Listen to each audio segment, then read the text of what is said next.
अब जैसे हम सपोज कीजिए कि किसी दिन हम चले गए क्लास लेने दुबई, तो हम एनआरआई हो जाएंगे। बहुत जल्दी हम लोग का ब्रांच खुलने वाला है वहां पे। समझ में आ गया कि नहीं आ गया? हाँ, वहां भी वहां की व्यवस्था अलग है, एजुकेशन सिस्टम यहां से अलग ही है, वहां पे काफी सारी चेंजिंग है। अभी इन लोग को समझ में नहीं आएगा। हमको, मेरा उद्देश्य पैसा कमाना नहीं, दुनिया को एहसास दिलाना कि टीचर का प्रोडक्शन भारत से ही होता है। नहीं समझे?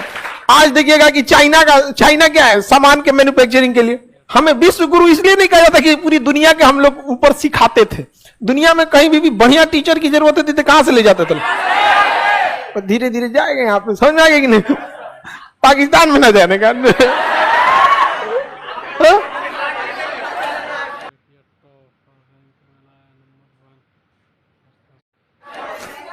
भारत में 55 लाख से ज्यादा लोग विदेशों में काम कर रहे होते हैं, और भारत में उनको भारत के लोग तरजीह नहीं देते हैं, जबकि वो लोग इतना महान काम करते हैं, विदेशों में काम करते हैं, वहां पे वर्क करेंगे, वहां का खाना खाएंगे, वहां के गवर्नमेंट के हिसाब से अपना जीवन यापन करेंगे, वहीं पे मेहनत मजदूरी करेंगे, अब पैसा भेज देंगे भारत।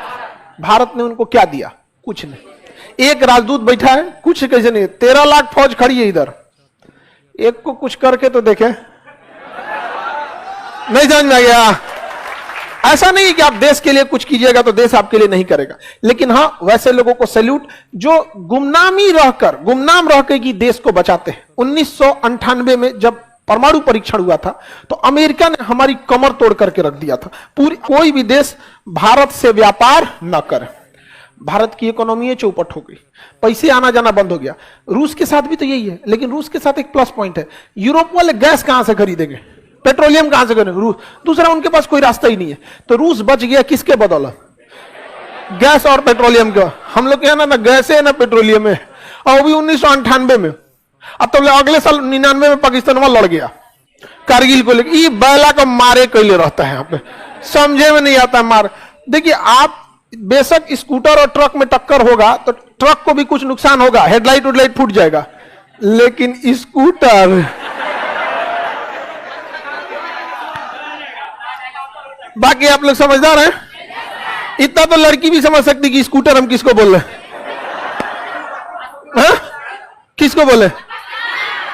चलिए, तो ऑपरेशन भी तो बहुत दिक्कत हो गया हम लोग के पास। कहा जाता है एगो तो कंगाली में आटा गीला हो गया, एक तो 98 में परमाणु बम फोड़े थे, दिक्कत अलग था, प्रतिबंध लगा दिया था, उसमें ससुरा कारगिल की लड़ाई हो गई है। ये है गल्फ कंट्री, तुर्की, Syria, Lebanon, Iraq, Iran, Saudi Arab, Yemen, Oman, मिस्र, लीबिया, सूडान, ये जितना एरिया है, लीबिया, यूरोप, यहाँ पे भारतीय काम कर रहे थे, और वो यहां जाके बसे थे एनआरआई के रूप में। किस रूप में?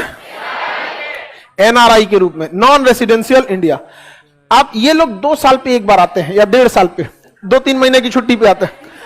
समझ में आ गया कि नहीं? बहुत सारे लोग ऐसे, सिवान, गोपालगंज, छपरा, गोरखपुर का जो एरिया आता है ना, यूपी और बिहार का जो ट्रांजिशन का एरिया, वहां बहुत सारे लोग काम करने जाते हैं। केरला में तो, सऊदी में जो मेस देगा ना, ज्यादातर मेस हुआ तो केरला वाला होगा। जितनी नर्स मिलेंगी केरला से मिलेंगी वहां पे। इतने लोग ने, अमेरिका ने इस चीज को अंडर एस्टिमेट कर दिया, और इन लोगों ने भर भर पैसा भेजा भारत को, पूरा का पूरा। यहां पर अमेरिका कह रहा है कि ये मरता क्यों नहीं है? अरे, जिसका जन्म हुआ वही मर सकता है। समझ में आ गया कि ना आ गया? तो एक सैल्यूट भारत के उन एनआरआई लोगों को जो गुमनामी की जीवन जीते हुए भी देश की सेवा करते हैं। समझ में आया कि नहीं? आप में बहुत लोगों के पिताजी अगर काम करते होंगे बाहर में, कोई एनआरआई है आप लोग में? हाँ, बहुत सारे लोग एनआरआई में काम करते हैं, और सैलरी भी अच्छी मिलती है। सैलरी अच्छी मिलने का एक रीजन है, वहां उनको सैलरी कम मिलती है, लेकिन भारत में आने के बाद सैलरी ज्यादा हुई। समझ में आ गया कि नहीं? 13 गुना 14 गुना हो जाता है सीधे। अब वहां जाएंगे, अगर कतर में अभी फीफा हो रहा था, बहुत सारा कंस्ट्रक्शन में काम कर, अगर वहां 1000 मिल रहा है, यहाँ के 13,000 हो जाएगा। 10,000 मिल रहा है, यहाँ 1,30,000 हो गया। समझ में आ रहा है कि नहीं आ गया? तो सैलरी ज्यादा नहीं मिलती है, बट कन्वर्ट में ज्यादा हो जाए। अब आदि भी मतलब समझिए सिम कार्ड खरीदना, जैसे हम लोग कैसे मोबाइल नंबर पोर्ट करा लेते ना, वो जियो पे चल जाते हैं, एयरटेल पे, वहां हस्बैंड वाइफ चेंज हो जाते हैं सब। कोई दिक्कत नहीं भैया, तुम ठीक नहीं है जी, डिवोर्स। समझ में आ गया? और आराम से डिवोर्स हो जाता है वहां। ऐसा नहीं भारत की तरह किचाई नहीं होता वहां, कोई बात नहीं। औसतन कोई वहां 5 गो 7 गो ब्याह करता। इसीलिए तो वहां आप बताइए मदर डे फादर डे का मतलब क्या बनता है? याद दिलाना। मां याद दिलाती है कि जिस बाप को तुम देख रहा है ये तुम्हारा नहीं है, और आगे भी इसी को देखेगा, इसका भी गारंटी नहीं है। इसलिए क्या मनाया जाता है? Mother day father day. वहां कल्चर उठपटांगे आपको, कोई आपको गार्जियन नहीं मिलेगा। इसलिए देखिएगा वहां पे लड़का जब मैट्रिक इंटर पास कर लेता है ना उसकी ओरिजिनल साथ में मां रह जाती है ना बाप रह जाते हैं, तो उसको शुरू से ही अपने पैरों पे खड़ा होना पड़ता है। तो वहां फैमिली कल्चर खत्म है। वहां फैमिली क्या है? खत्म। फैमिली रहती नहीं है। इसलिए वहां के लोग पैसे को बचाते नहीं है।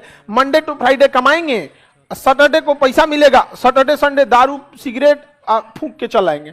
कोई है ये नहीं है। हमारे यहाँ लोग क्यों बचाते हैं? उसके पीछे फैमिली है, रिश्तेदार है, उसको खुद पर बाप का पता नहीं रिश्तेदार कौन डेक्ची का मसाला है। तो यहां पर ये हाँ डॉक्यूमेंट्स में नाम रहता है ओरिजिनलवा का, तो वहां का विभाग भी तो जानता है ना कि भैया वो चेक करने वाले को भी पता है कि हमरो चौथे चला। एनआरआई लोग भारत में आएंगे तो उन्हें कोई दिक्कत नहीं होगा। जैसे आपके चाचा बाबा गांव के लोग आते हैं काम करने, कोई दिक्कत नहीं होता। उनके वोट डालने के लिए अभी भी भारत में प्रॉपर व्यवस्था नहीं है। हालांकि वो प्रॉक्सी वोट डाल सकते हैं, प्रॉक्सी वोट डाल सकते हैं, लेकिन उन्हें वोट डालने की प्रॉपर व्यवस्था रहनी चाहिए। इलेक्शन से 1 हफ्ता पहले वो लोग मतदान के द्वारा मतदान केंद्र पर वोट डाल सकते हैं, ताकि वहां पोस्टल ऑफिस से पहुंच सके। यह व्यवस्था कम से कम भारत को करना चाहिए प्रॉपर ढंग से। अभी भी है लेकिन प्रॉपर नहीं है। एटलीस्ट जो देश को इतना दे रहा है कम से कम उसका मतदान तो ले लो।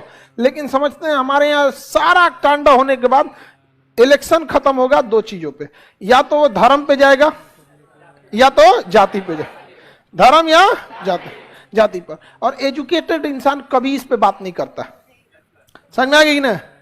आज भी लोग कंफ्यूजन रहता है कि हमारा धर्म कौन है, आधा कंफ्यूजन में रहता है इसमें। 1000 साल से जिस व्यवस्था को कायम किया गया कि कौन सा धर्म कौन जाति, कुछ लम्हों में हम धराशायी कर दिए। आज परेशान है लोग, हमारा जाति पता नहीं चलता है किसी को। एक चीज पता चलता है कि हाँ भाई इंडियन है। समझ में? ये केवल इंडिया के लोगों को नहीं पता है, पड़ोस वालों को भी पता है कि इंडियन है। बहुत खतरनाक है ये।